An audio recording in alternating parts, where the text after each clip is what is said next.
hybrid, we look at our system, educational system.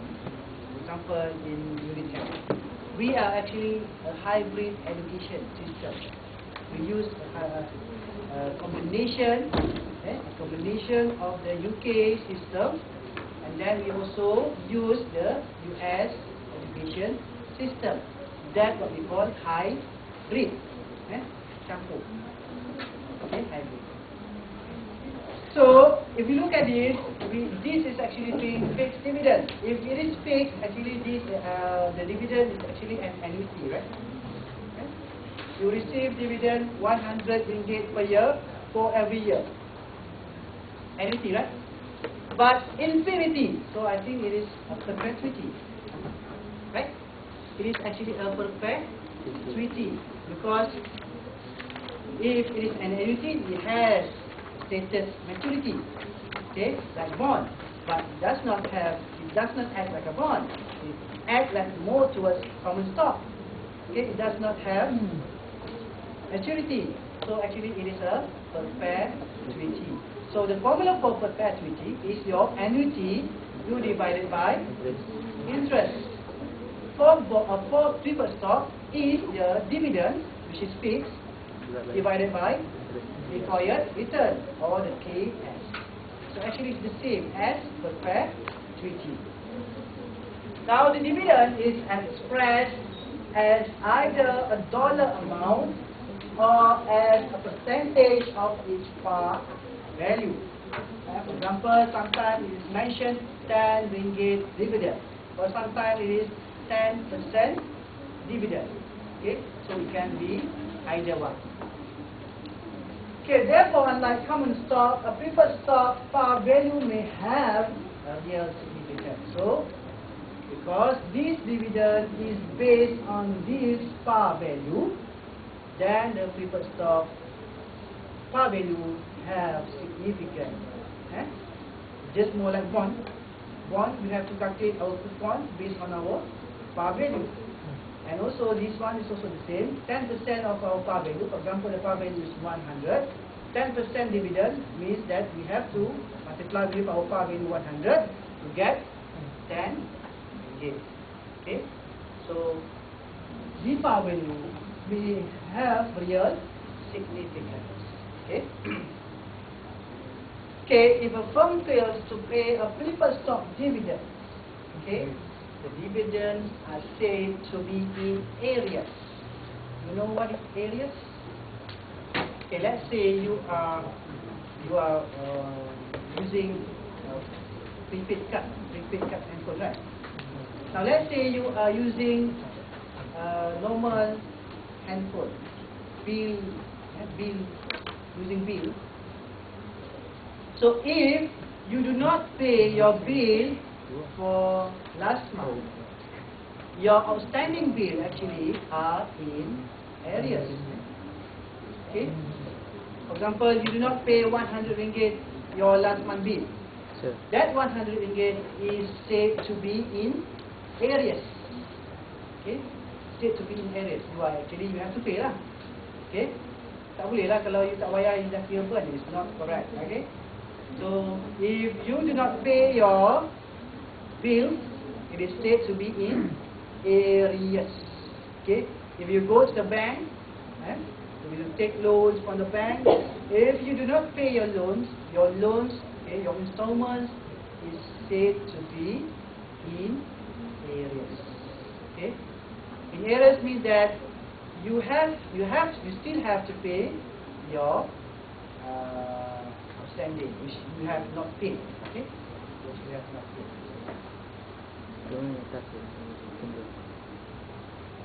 Yes. Dia naik atas. Tak. Ke atas.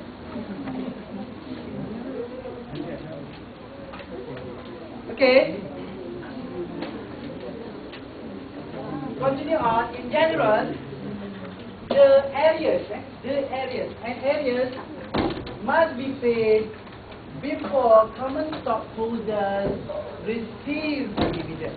So if you do not pay your preferred stockholders, okay, so the dividend will become arrears. Okay, once you have the money, okay, you have to pay all the areas first. Then only you pay common stock holders. Okay, preferred stocks which possess these characteristics are called cumulative preferred stock. The other one is non-cumulative. Non-cumulative, if it's already been passed, okay, for example, it's already been passed, all the past dividend should not be paid. Okay, should not be paid. It's considered burn, loss. Okay, kalau yang non-cumulative. Cumulative, you must calculate all the areas, pay all the areas, then only you pay for common stock holders. Okay, preferred stocks are also often referred as hybrid securities because they possess the characteristic of the bonds and also the characteristic of the stocks, of common stocks. So it is actually a combination of bonds and common stocks. Dah tengah lah. Okay, like people say, nak kata perempuan, nak kata lelaki, tak lelaki. Sabar je lah. Okay, preferred stocks are like common stocks because they are perpetual. Okay, perpetual, infinity, perpetuity. Securities with no maturity date, tak ada maturity date, so the same as common stocks. Okay, preferred stocks are like bonds because they are paying fixed dividends. Okay, or fixed income securities. The dividends never change. If the dividend is 100 ringgit per year, you will be receiving 100 ringgit per year until forever, ever, and ever. Okay, right? Until you die. Okay, that is preferred stock. Okay, because preferred stocks are perpetual, many have call features. Okay, so there are some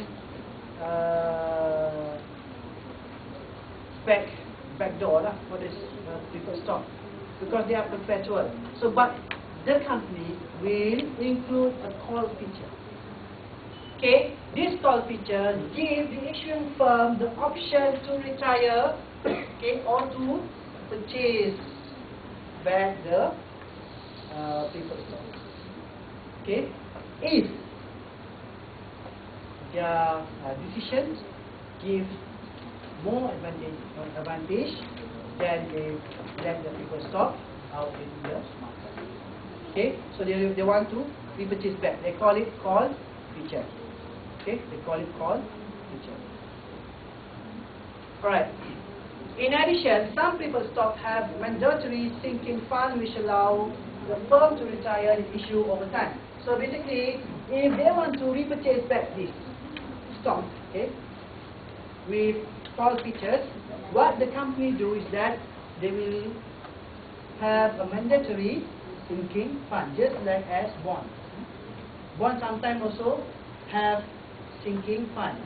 So they have to keep certain amount of money every year, for example, so that at the end of 5 years or maybe 10 years, they can buy back the preferred stock in this case.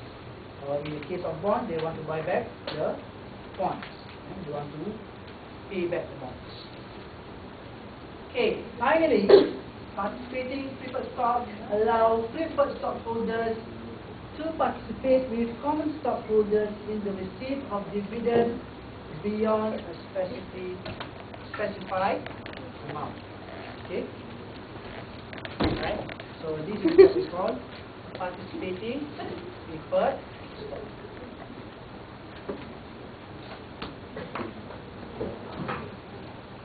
Now we are continuing on how to issue common stock. How to issue the common stock.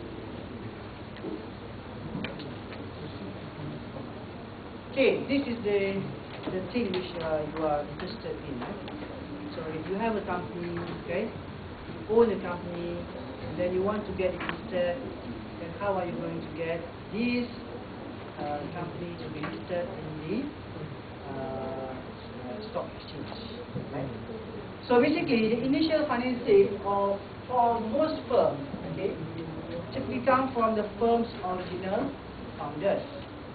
Okay, for example, if you are the founders of the company, you will take out your money from your pocket, and then invest in the company. That is your early financing.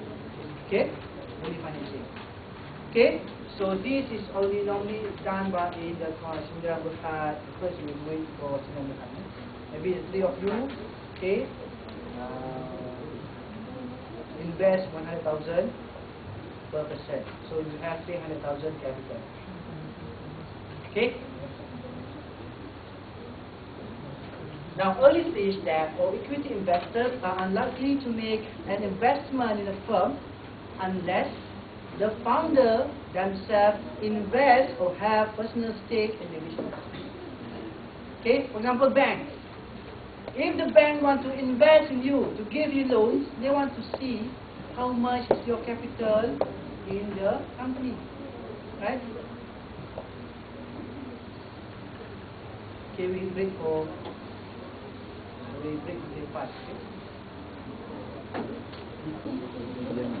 P0 equal to P 2003. So basically P0 will be equal to P 2003. The 4-step procedure must be applied to this data.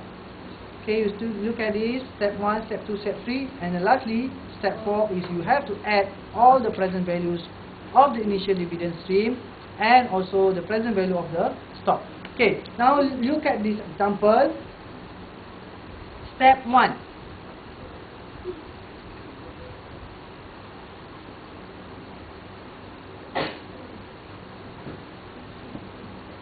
Okay, in my slide, also the same example. What would an investor be willing to pay for a stock if she just received a dividend of 250? Is it the same 250? No, it's not the same. Okay, this is a different example.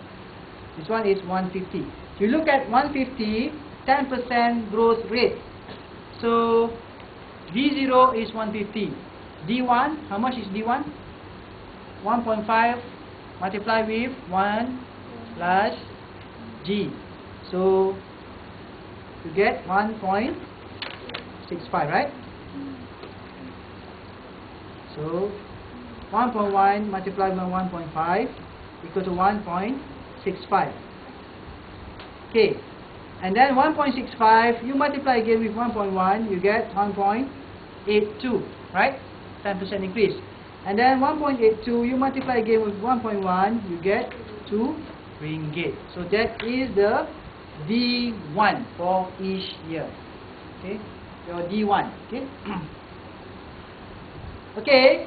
Now you look at D0 is equal to D 2003. So basically, if you look at from the table, you look at future value interest factor 10%, and then the year.